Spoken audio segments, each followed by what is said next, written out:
douce France, cher pays de mon enfance, bercé de tant d'insouciance, je t'ai gardé dans mon cœur. Alors quand on connaît comment cette chanson a été écrite, c'est prodigieux. Ah bon? Il était dans un train, Mathieu, on parlait du Cap d'Agde Charles tout à l'heure. Trenet, hein, oui. Charles Trenet, il longeait le golfe du Lion. Bilger adore Charles Trenet. La France, j'aime pas. La France Le comble, c'est que tous les Français l'adorent. J'ai jamais beaucoup aimé. Pourquoi? Charles Qu'est-ce que vous Trenet. aimez pas chez Charles? Je sais pas, le ton un peu doucereux, je trouve, et j'aime pas trop le personnage, même s'il a marqué la chanson française, hein, je le discute pas. Tout pareil. C'est vrai? Ah ouais, moi je n'ai jamais, j'ai jamais connu. C'est quoi? C'est le chapeau sur la Je sais tête? pas, c'est voilà. Et je crois que dans la vie, Ah, c'est physique. j'avais Bravo. lu une biographie. Bravo. C'était pas quelqu'un de très sympa dans la vie. J'avais Ah oui. lu une biographie. Bon. Mais si on éliminait tous les gens qu'on trouve pas sympas, Il n'y aurait plus personne autour de la table des vraies voix ah non, déjà. si, Bon. ici, on serait Allez. tous là. Les vraies voix sur Sud Radio. il dit sauf, il me regarde. Sauf qui? Non, non. Allez, sérieusement, mon cher. Les vraies voix sur Sud Radio avec Yael Mellul. Faites bien attention, vous. Mais je vous ai à l'œil. Vous allez aller au coin. On aborde un sujet. Yael Mellul, Philippe Bilger, Philippe David, Philippe Rossier, notre débat. Les riches sont toujours plus riches, les pauvres toujours plus pauvres. C'est ce que dit le rapport de l'OFCE. Sauf que la situation économique du pays, si l'on en croit les chiffres, en tout cas, n'est pas si mauvaise que ça. Le chômage recule. Bref, question que l'on vous pose. La France va-t-elle si mal que ça? Quel est votre ressenti? 0826 300 300 et les réseaux sociaux. Philippe Rossi. Et les réseaux sociaux, sur le compte Twitter, c'est oui à 86%, la France va si mal que ça. Et Paul qui nous dit sur Facebook, non, c'est même pire. Sur Facebook, c'est oui à 97%. Sud Radio, les vraies voix. Le débat est ouvert. Allez, on y va avec David Guiraud, porte-parole jeunesse de la France Insoumise, qui arrive de manifestation. Oui. Voilà. Il y en a qui sont payés pour ça, pour manifester. Moi, je trouve que c'est bien. C'est un beau métier que vous faites, je trouve. Hein Non, mais c'est pas un boulot, c'est juste. Ah bon non. Moi, j'accompagne un député là-dedans, donc. Ah bon, c'est d'accord. lui Bah, qui- d'accord. Non, parce Mais que après, je vois si beaucoup vous de gens voulez, on peut aussi manifester ces avoir derniers temps. Alors, Des députés qui foutent rien. Qui Ah ben, il y en a, hein, Voilà, il y en a plein. Il y en a 300 dans les rangs d'en marche. Nous, on est là sur les piquets de grève. On fait notre boulot de député, de représenter les gens. bon. Pierre Bentata est avec nous, économiste et président du cabinet Rinzen, cofondateur du Cercle de Belém. Bonsoir, merci d'être avec nous, Pierre Bentata. Bonsoir, merci à vous. Allez, je commence avec vous, tiens, au téléphone. Encore du monde dans les rues aujourd'hui contre la réforme des retraites. Une partie de la France qui continue de râler, d'être en colère. Je vous pose la question, donc la France va-t-elle si mal que ça ? Ah non, si vous me posez la question comme ça, brûle pour point, et sans me dire exactement à quoi vous voulez comparer la situation actuelle, non, je peux pas Alors, dire. non mais il y a plusieurs choses. Il y a une partie économique, on va dire, puis il y a une partie de ressenti des Français. Hein, pour être clair, la preuve, c'est que là, on manifeste contre la réforme des retraites que l'on ne veut pas. Il y a eu tout ce mouvement des Gilets jaunes qui n'est pas terminé d'ailleurs, puisqu'il y a toujours des Gilets jaunes qui continuent de manifester le samedi. Donc voilà, déjà, Oui, globalement, quoi. Est-ce que la France va si mal que ça ? Je pense que vous avez raison de distinguer de distinguer les chiffres ou ce qu'on peut observer avec des statistiques Voilà. et le ressenti. Parce Ouais. que au final, les deux sont vrais. Si on regarde vraiment les chiffres, on ne peut pas dire que les choses vont mal. Par rapport à la crise qu'on a vécue maintenant il y a une dizaine d'années, les choses se sont améliorées, mais encore mieux si on regarde par rapport à la situation économique des générations précédentes, tout va mieux.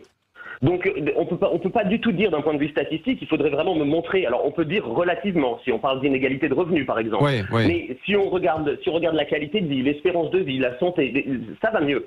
En revanche, oui, il y a un ressenti qui est un ressenti mauvais, et ça se comprend aussi parce que la situation du pays et la situation globale d'ailleurs est une situation plus risquée. Ouais. On a une plus grande interdépendance. Là, on voit que quand il y a une crise en Chine ou un problème sanitaire en Chine, il y a un impact qui est global. Les marchés financiers sont mondialisés, donc on n'est plus vraiment maître de ce qu'on veut faire, des politiques à mener. Et c'est vrai que la globalisation, depuis quelques années, on voit bien qu'elle a un effet qui est positif sur les territoires qui sont les plus ancrés dans la globalisation, les grandes métropoles, et le reste des territoires est plutôt délaissé. Alors Et donc, justement, on a une partie de la population, vous parliez des Gilets jaunes, Oui. oui, on comprend très bien leur ressenti, il est légitime. Alors justement, l'OFCE a dévoilé hier une étude sur l'impact du budget 2020, avec des gagnants situés chez les très riches et des perdants parmi les plus pauvres. Ceux qui profitent en fait le plus des mesures de baisse d'impôts décidées par le gouvernement après la crise des Gilets jaunes sont les classes moyennes et supérieures. C'est ce que dit l'OFCE. Vous confirmez ? Oui, et d'ailleurs, je suis assez étonné parce qu'en lisant le rapport de l'OFCE, en fait, ce qu'on nous présente au début, c'est pas exactement ce qu'on voit dans le corps du texte ensuite, parce que vraiment dans le corps du texte, il y a une insistance qui est très marquée et qui me paraît tout à fait pertinente sur vraiment les classes moyennes. Et on voit que oui, là, on a les grands gagnants et que finalement, c'est d'ailleurs précisé, c'est explicitement dit, mais c'est pas mis en avant. Ouais. Ce sont vraiment mais quand on dit les classes moyennes, parce que les plus riches qui subissent. Quand on dit, Pierre Bentata, quand on dit les classes moyennes, ça commence à quoi? 1500 €? C'est très difficile. Vous avez l'Observatoire des inégalités n'est pas d'accord avec l'INSEE. Personne n'est d'accord sur le critère financier que ça peut représenter. Non, c'est difficile parce qu'on ne sait pas. Est-ce qu'on prend les catégories socio-professionnelles? Est-ce qu'on prend la façon de vivre? Est-ce qu'on prend les revenus? Mais bon, si on s'intéresse par exemple à la catégorisation de l'INSEE, ils vous disent on est entre 1860 et 2570 € par unité de consommation dans un ménage. Donc pas vraiment par personne, mais voilà globalement une fourchette. Donc, quand même, ça veut dire, cette étude de l'OFCE, ça veut dire quand même que ceux qui manifestent depuis plus d'1 an maintenant et dans lesquels on va retrouver, je donne quelques exemples comme ça au hasard, mais je sais pas, la caissière qui a 800 € par mois, l'indépendant qui n'arrive pas à boucler les fins de mois ou qui va même pas se payer parce qu'il n'arrive pas à se sortir un salaire, etc. Eux passent complètement à côté de cette embellie financière, quoi, pour être clair. Alors, ils passent pas tout à fait. Vous avez raison. Sur le plan financier, ils sont pas ceux qui récupèrent. Oui. Pour une raison qui est très simple, c'est qu'en fait, vous n'allez pas pouvoir, avec un système de baisse d'impôts ou de réforme fiscale, les faire bénéficier parce que, par définition, ils ne payent pas d'impôts. Oui, c'est vrai. Rappelez-vous en France que vous n'avez que 42% des ménages qui payent. Et c'est ceux-là qui sont matraqués depuis une quinzaine d'années et qui étaient au départ les grands bénéficiaires et qui sont aujourd'hui les perdants. Oui. Et c'est ces classes moyennes-là sur lesquelles on a un effet de rééquilibrage. Donc évidemment, les autres peuvent avoir l'impression d'être laissés pour compte. Sur le plan fiscal, c'est vrai, on leur donne pas plus. Et il y a même, par certains effets de suppression d'allocations, des pertes qui sont légères, mais qui sont quand même des pertes et qui peuvent être significatives en fonction du revenu qu'on touche. Par contre, on a une baisse du chômage. Et rappelez-vous, on a aussi une réforme qui n'a pas encore été vraiment mise en place et qui n'a pas d'effet. Mais c'est la réforme 0% santé qui, là, cible directement les revenus les plus pauvres. Oui, on va en parler. Les plus grosses dépenses sur l'ophtalmologie et le dentaire, ça cible directement ces catégories-là. Mais on va en parler effectivement dans un instant, Pierre Bentata. David Guiraud qui est avec nous, comment vous percevez ce rapport et ces chiffres de l'OFCE? Du côté du gouvernement, quand on écoute un peu les réactions, on entend même que ce rapport est malhonnête. Oui, mais de toute façon, tous les gens qui vont pas dans le sens du gouvernement, c'est comme les mots du préfet l'allemand. On n'est pas dans le même camp. À chaque fois, ces gens sont tellement sectaires que le Conseil d'État, c'est leurs ennemis, les sénateurs, c'est leurs ennemis, l'opposition à l'Assemblée nationale, c'est leurs ennemis, les grévistes, c'est leurs ennemis. Enfin, bref, ils ont d'amis que d'eux-mêmes. Donc ça, c'est une déclaration, à mon avis, qui est pas à prendre en compte. C'est du vent. À force de se mettre tout le monde à dos, on finit par plus être crédible. Maintenant, il y a une chose. Moi, quand j'entends que la situation va mieux quand on depuis... entend les riches sont de plus en plus riches, les pauvres de plus en plus pauvres, et en même temps, le gouvernement, avec les gilets jaunes, justement, les classes moyennes. A débloqué quand même 17 milliards. Donc, c'est bien passé quelque part. Alors, déjà, en partie sur le budget de la Sécu sociale, mais ça sera un peu long d'en faire le développement, mais juste, on nous dit, j'ai entendu tout à l'heure, depuis la crise de 2008, ça va mieux. Bah, effectivement, depuis la crise de 2008, il y a 4 fois plus de milliardaires dans le pays qu'avant. Voilà, en 10 ans, on a multiplié par 4 le nombre de milliardaires dans le pays. Ça, c'est une chose qui montre qu'effectivement, pour une certaine catégorie de la population, ça va mieux. Mais quand vous regardez les chiffres de l'OFCE, il ne faut pas oublier une chose, c'est que c'est les chiffres de l'impact des conséquences du budget 2020. Donc c'est pour l'année 2020. Et il ne faut pas oublier que l'année dernière, par exemple, ce qui s'est passé, et les autres années du quinquennat Macron, c'est la suppression de l'ISF, c'est la flat tax, c'est des mesures qui bénéficient aux populations les plus aisées du pays au détriment des plus pauvres. Donc il faut aussi regarder ce qui s'est passé des autres années. Et y compris aujourd'hui, la chose qui est certaine, c'est que vous avez les 5% de ce pays les plus pauvres, c'est-à-dire les gens qui vont le plus mal dans le pays. Et c'est pas rigolo quoi d'être dans les 5% les plus pauvres. Les chômeurs, les personnes qui ont des temps partiels, des carrières hachées, etc. Ces personnes-là vont perdre du revenu. Oui, par contre, selon l'OFCE, 45 € en moyenne sur l'année. Mais par contre, j'alerte sur une chose. C'est que soi-disant, les classes moyennes, elles vont gagner. Elles vont gagner avec ce budget. Mais au détriment de quoi ? Parce que ce qui est dit dans l'étude, c'est que c'est notamment la suppression de la taxe d'habitation qui va leur permettre de gagner un petit peu de pouvoir d'achat. Mais la suppression de la taxe d'habitation, pour les communes, c'est un massacre. Et pour les services publics, c'est pareil. C'est-à-dire que vous avez dans vos municipalités des budgets en baisse. Donc, des bibliothèques, des piscines, des infrastructures publiques, des trucs pour faire, je sais pas, du sport pour les gamins. Les municipalités vont devoir faire le choix. Donc il fallait de rogner laisser cette taxe d'habitation, par exemple, et continuer à la faire payer. Mais moi, vous savez, par exemple, la taxe d'habitation, je suis pour la réformer. Mais par contre, je suis. Bah, c'est faut effectivement un bien impôt trouver des injuste. solutions. On n'arrête pas de se plaindre qu'on paye trop d'impôts, etc., etc. Et quand il y a moins d'impôts, après on dit ah ben non mais ça va pas parce qu'on peut plus financer la route, l'hôpital, Voilà, mais etc. justement, moi je pense que les Alors Français, bon, et c'est y compris, je pense qu'il y a une partie des Français qui sera d'accord avec moi. Et après c'est un combat politique. La question c'est qu'est-ce qu'on en fait de nos impôts. Il y a très peu de Français qui vont vous dire je veux pas payer d'impôts, je suis égoïste, j'en ai rien à faire. Non, quand ils voient que c'est des impôts qui vont dans les hôpitaux, dans les écoles, dans les services publics, oui pourquoi pas, c'est convaincant. Mais quand c'est de l'argent public qui va dans le CICE, c'est-à-dire en 2018 20 milliards d'euros qui partent dans le CICE, et quand vous faites le bilan des 100 milliards d'euros d'argent public qui ont été donnés depuis la création du CICE, qui a commencé sous Hollande, donc aux entreprises, voilà. Eh ben, c'est les 50% de ces bénéficiaires, On devait c'est des créer 1 entreprises million de plus d'emplois, je de rappelle. 250 salariés. Donc c'est Total, Sanofi, c'est des grandes boîtes qui profitent Oui, c'est de vrai, la l'argent Poste public et de en la numéro 1 solidarité. d'ailleurs. Donc forcément, ça donne pas Reprochant envie aux gens. Non, mais c'est normal que ça donne pas envie aux gens dans ces conditions de payer leurs impôts, vu que les résultats en plus économiques sur l'emploi sont très mauvais. Donc c'est ça. Mais Ah, mais ils après, sont il y a- pas très il y a mauvais, plein de le choses à dire. chômage baisse. Mais alors faites attention sur le chômage qui baisse. 45%. Moi j'ai regardé, j'ai commencé à m'y intéresser parce que j'entends que ça commence à venir de la part du gouvernement. Les chiffres sont bons. 45% du nombre de chômeurs en moins, c'est des gens qui sont en défaut d'actualisation à Pôle Emploi, c'est-à-dire des gens qui sont juste rayés des listes. C'est pas des gens qui ont trouvé un boulot. Si vous ajoutez à ça la part des gens qui cumulent des emplois, parce que maintenant vous avez dans le pays une situation, on va vers un truc à l'allemande, où les gens cumulent des petits boulots. Quand vous avez 2 boulots, effectivement, statistiquement, les chiffres de l'emploi augmentent parce que vous avez 2 boulots au lieu d'un. Donc voilà, si vous prenez des chiffres froids et statistiques, ça marche. Mais la réalité sociale, c'est qu'on est dans un gouvernement qui maltraite les gens. Et ça va continuer, parce que la réforme des retraites, je le dis juste, la réforme des retraites, quand vous voyez, il y a un économiste, là, Sterdignac, qui a lancé une étude, qui vous dit les pensions, ça va être moins 30% pour les enseignants. Et les enseignants, c'est quoi dans notre pays? C'est des gens qui prennent soin de nos gamins. Mais leur salaire de la va même être manière. augmenté. C'est ce qu'a promis le 50 ministre. euros par mois, ils disent. Mais si vous faites une augmentation de 50 euros par mois, mais que de l'autre côté, vous enlevez 300 euros par mois, je suis désolé, pour moi, c'est une baisse de 250 euros.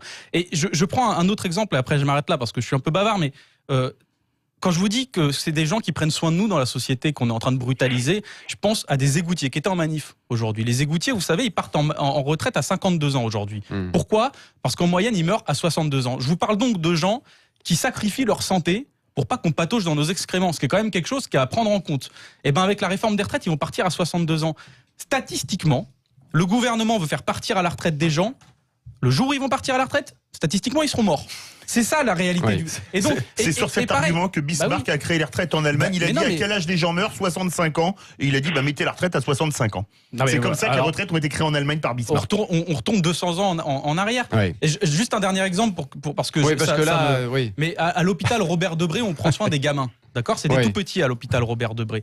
On a vu, j'y étais justement avec Eric Coquerel, des infirmières qui vous disent écoutez, nous on travaille 13 heures par jour, on peut plus là. On va bientôt céder. Le point de rupture est en train d'être atteint. On n'a même plus 13 heures par jour sans faire de pause. C'est compliqué. On tient que parce qu'on aime notre boulot. Et quand vous voyez des gamins, il y a même plus assez de lits dans le service public qui sont envoyés à Rouen, à Amiens parce qu'il y a plus de lits. D'accord? Et que des familles, on doit annoncer ça. Et c'est les infirmières qui annoncent ça.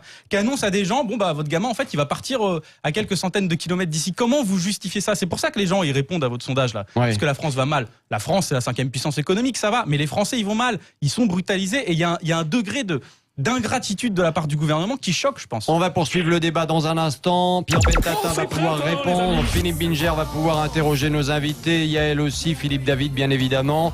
Les riches toujours plus riches, les pauvres toujours plus pauvres. C'est ce que dit le rapport de l'OFCE. Sauf que la situation économique est pas si mauvaise que ça. Si l'on en croit en tout cas les chiffres officiels. Alors question, la France va-t-elle si mal que ça? 0826 300 300 et les réseaux sociaux, Philippe aussi. Et les réseaux sociaux, oui, la France va si mal que ça. Oui, à 86%. Et Yanis qui nous dit c'est pire que ça, Christophe. Regardez les grandes surfaces, elles perdent de l'argent. Au 15 du mois, on a tous des comptes débiteurs. L'amortisseur social français est en panne. Bref, des APL qui baissent, des coûts de la vie qui augmentent. Tout ça, ce sont des exemples. Allez, à tout de suite dans les vraies voix sur Sud Radio pour continuer ce débat. Les vraies voix Sud Radio. Christophe Bordet. Mais voilà, j'habite en France. Et la France, c'est pas du tout ce qu'on dit. Si les Français se plaignent parfois, c'est pas de la gueule de bois. C'est en France qu'il y a Paris.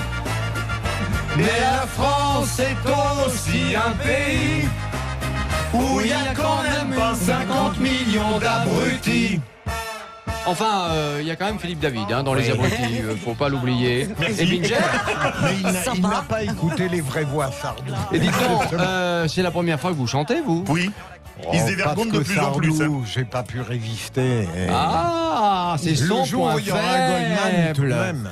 On remettra du Goldman un de ces jours, alors, pour vous faire plaisir. Mais bon. Bon, mais c'est bien. Et là, j'ai une question à poser, mon Mais cher. écoutez, allez-y, moi je rappelle quand même le débat. La France va-t-elle si mal que ça? Parce qu'il y a ce rapport de l'OFCE dont on parle depuis tout à l'heure, où on voit que les riches sont toujours plus riches, les pauvres toujours plus pauvres. J'ai l'impression que chaque année, de toute façon, on répète la même chose depuis des décennies et des décennies, et que rien n'a changé. Bon, certes, la situation économique, nous dit-on, du côté du gouvernement, des statistiques, etc., n'est pas si mauvaise que ça. Donc voilà, est-ce que oui ou non, la France va mal?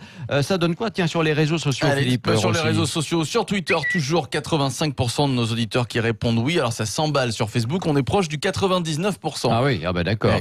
David Guiraud est toujours avec nous, porte-parole jeunesse de la France Insoumise, et Pierre Bentata au téléphone, économiste et président du cabinet Rinzen, cofondateur du Cercle de Bélem. Mon cher Philippe Binger, vous vouliez intervenir dans le débat. Ma question s'adresse à nos deux invités. Je suis pas un spécialiste de l'économie, mais il me semble tout de même que les paramètres de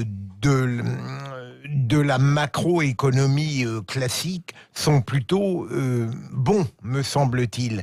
Mais en même temps, est-ce que vous ne croyez pas que ce sentiment d'insatisfaction massif vient du fait que la France est un pays profondément inégal et qu'on ne parvient pas à résorber, malgré, de mon point de vue, la bonne volonté de certains gouvernements, ce gouffre entre ceux qui possèdent et ceux qui ont trop peu. Pierre Bentata d'abord. Alors, je dirais pas ça. Je dirais que la situation, enfin peut-être, mais c'est vraiment pas un angle sur lequel j'ai travaillé. En revanche, ce qu'on voit bien, c'est que la France, comme d'autres pays qui ont été d'anciennes immenses puissances, et notamment de grandes puissances coloniales et de grands empires, a une population qui ressent avec d'autant plus de violence la montée en puissance des pays émergents. Et ici, un sentiment de déclassement. Et donc, de ce point de vue-là, vous avez évidemment un écart très fort entre ce qu'on vit et la façon dont on perçoit ça. Deuxième phénomène, la France fait aussi partie des pays où la part de l'État est la plus grande. Or, le phénomène de globalisation sur le plan économique, c'est aussi une baisse de la souveraineté de l'État. Ce sont vraiment des freins, des limites aux capacités de l'État à gérer les affaires qu'il pouvait gérer auparavant. Vous ne pouvez plus avoir de politique de relance, vous ne pouvez plus avoir des politiques de plein emploi tout seul, vous ne pouvez pas gérer votre monnaie tout seul. Et donc, plus l'État est fort et plus on attendait de l'État un grand nombre de services et de prérogatives, et plus, évidemment, la situation est mal vécue. Et sur ce plan, j'entendais tout à l'heure, je suis pas d'accord avec tout ce qu'a dit David Guiraud, mais évidemment, quand il nous dit,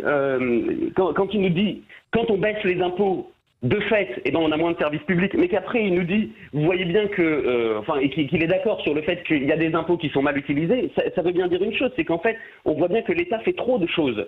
Si on veut avoir un État efficace, il faut qu'il se recentre sur un petit nombre de missions. Mais ça nécessite d'une part de se désengager ailleurs, et ça nécessite d'avoir une vraie réflexion stratégique sur ce que veut que l'État fasse. Mais il ne peut pas tout remplir aujourd'hui, c'est pas possible. Il y a trop de freins, l'environnement macroéconomique est trop compliqué pour que ça marche. David. Bon, mais on a un désaccord, mais c'est à la limite, je préfère que les termes du débat soient posés de manière claire. Il y a quelqu'un qui est plutôt d'obédience libérale qui dit qu'il faut réduire la part de l'État. Par contre, je tiens à faire signaler quand même que avec les macronistes, le débat se pose jamais comme ça, et c'est insupportable. Vous avez des gens en permanence qui vous parlent d'universalité, qui utilisent des grands mots, mais qui sont incapables d'avoir un débat justement idéologique parce que c'est des machines. Bon, il y a plusieurs choses. Moi, je pense pas que ce soit un sentiment. Quand j'entends un directeur du SAMU la dernière fois sur un plateau télé, qui vient parler du coronavirus, et le présentateur lui dit: est-ce que vous avez quelque chose à dire sur les retraites? Bon, et que ce directeur du SAMU de Seine-Saint-Denis dit en direct: écoutez, moi ça fait 30 ans que je suis dans l'hôpital public, je ne le reconnais plus. C'est pas un sentiment, c'est que cette personne-là dit texto, c'est en train de s'écrouler. Voilà, Pierre Bentata est d'accord avec vous. Voilà, et sur des choses concrètes. Le secteur à soutenir. Vous avez récemment un rapport du Sénat qui est sorti, qui vous dit, qui a été repris dans le dernier rapport d'Oxfam. Je ne sais pas si vous avez vu sur les inégalités de richesse. On en a parlé. Des inégalités de richesse. Les 100 contribuables les plus riches, ils ont payé, grâce à la suppression de l'ISF, etc., 1,7 million en moins dans le pays. Ça, c'est pas un sentiment de la part des Français, c'est un état de fait. Et sur la question du rôle de l'État, moi, je pense pas que l'État est incapable de faire des choses. Je pense que les questions de solidarité, et vous savez, même, c'est curieux, mais en ce moment, en vérité, ce qui se passe, notamment avec la réforme des retraites, on en parle peu, mais en fait, c'est justement le fait qu'à la base, le système de l'assurance sociale, la Sécu, les retraites, c'est géré par les travailleurs et par les partenaires sociaux maintenant. Vous savez, aujourd'hui, enfin, en tout cas, la GERCARCO, etc., c'est les partenaires sociaux qui gèrent, c'est pas l'État. C'est les gens, les travailleurs qui cotisent entre eux avec leurs représentants, alors patronaux et syndicaux, qui gèrent le système de retraite. Ce qui va se passer bientôt, c'est justement l'État qui va mettre ses mains là-dedans. Parce que ça va être voté tous les ans à l'Assemblée nationale. Oui, mais les syndicats ne seront pas capables de se mettre d'accord, probablement. Mais donc l'État interviendra. Non, mais attendez, il y a un rapport de force, mais souvent les partenaires sociaux ils se mettent d'accord, sauf sur l'assurance chômage où là l'État arrive et dit bon allez vas-y je sabre tout, vous m'avez saoulé. Mais ce qui se passe aujourd'hui, c'est très curieux, c'est que c'est justement un raidissement extrêmement autoritaire dans la manière de concevoir les rapports sociaux entre les Français.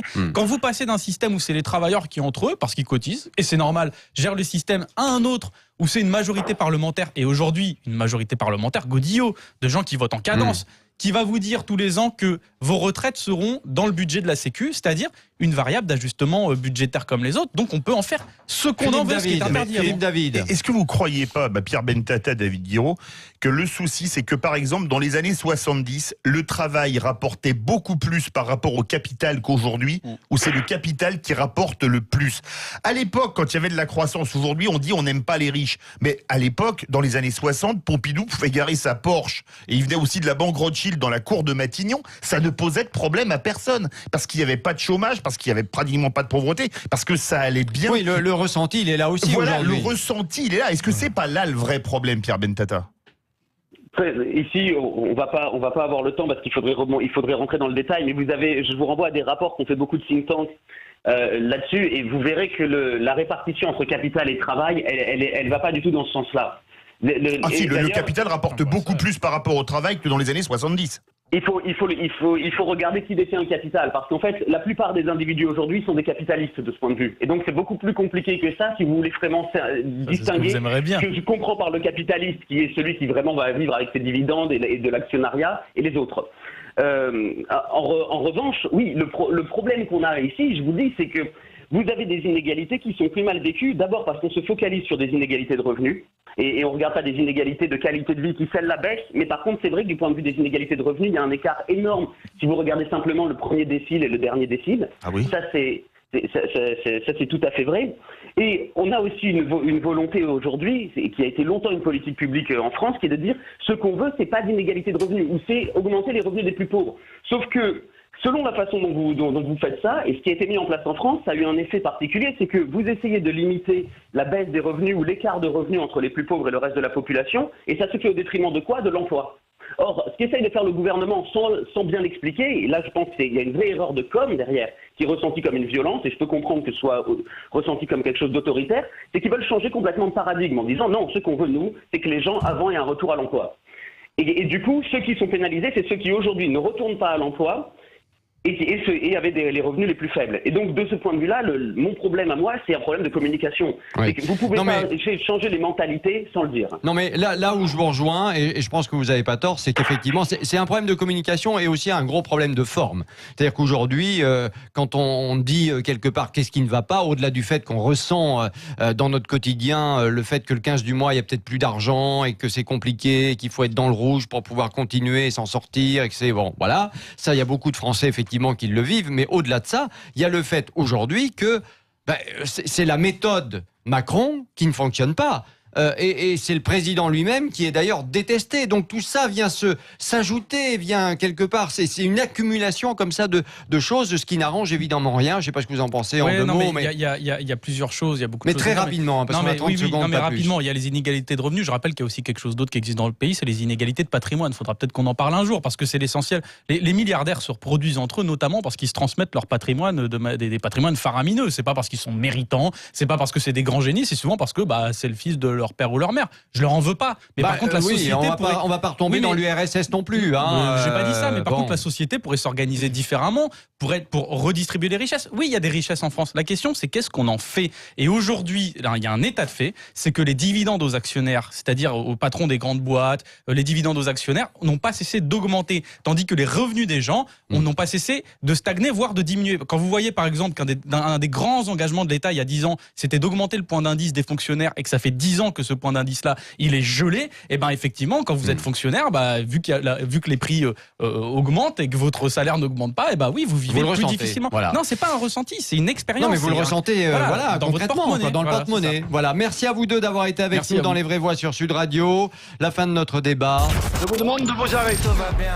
La France va-t-elle si mal que ça? C'était la question après ce rapport de l'OFCE. Les réseaux sociaux, Philippe Rossi. Allez, les réseaux sociaux, Twitter, Facebook, et après ce débat, ça n'a pas changé. Toujours oui, la France va si mal que ça à 85%. Allez, dans un instant, on vous retrouve Philippe Rossi. Et à 20h, émission spéciale des Incorruptibles avec Éric Morillo. Et ce face-à-face, Julien Audoul du RN et Rost. À tout de suite.